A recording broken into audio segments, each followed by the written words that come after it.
Grammy Award-winning singer Alicia Keys was in Toronto to headline a benefit for the Stephen Lewis Foundation, an organization devoted to fighting HIV/AIDS in Africa. I'm very, very proud to be able to be here tonight.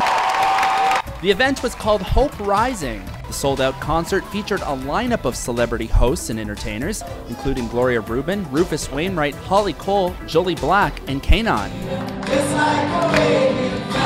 The pandemic has taken 30 million lives, the overwhelming number of them in Africa. There are 33 million people living with the virus now, 23 million of them in Africa.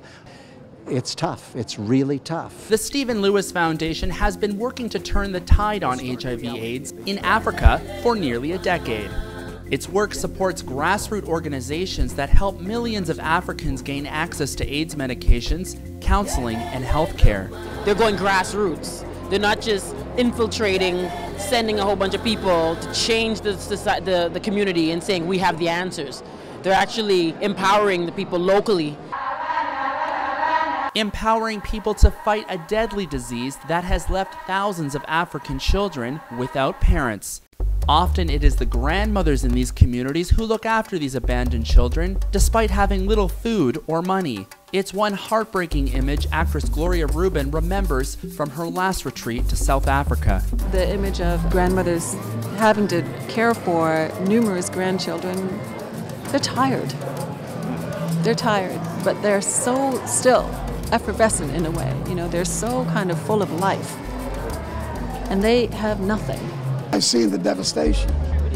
I've been to Africa any number of times. I've seen what goes on. It's probably the most criminal of all the social contaminations. Part of the success of Stephen Lewis is owed to his ongoing commitment to experiencing Africa's communities firsthand. I've known him for years, and what I can tell you is the man is tireless in terms of fighting for what he believes in. He knows what's working, he knows what's not, he knows where the funds should be directed. He's on the front lines. He gets his hands dirty.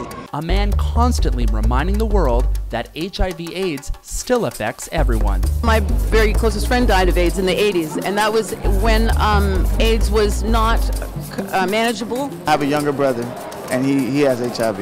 You never know how life works, and you never know who could be close to you that can have or be in a situation with AIDS or HIV. To learn more about the Stephen Lewis Foundation and to find out how you can help, go online to www.stephenlewisfoundation.org. For In Toronto, I'm Michael Piak.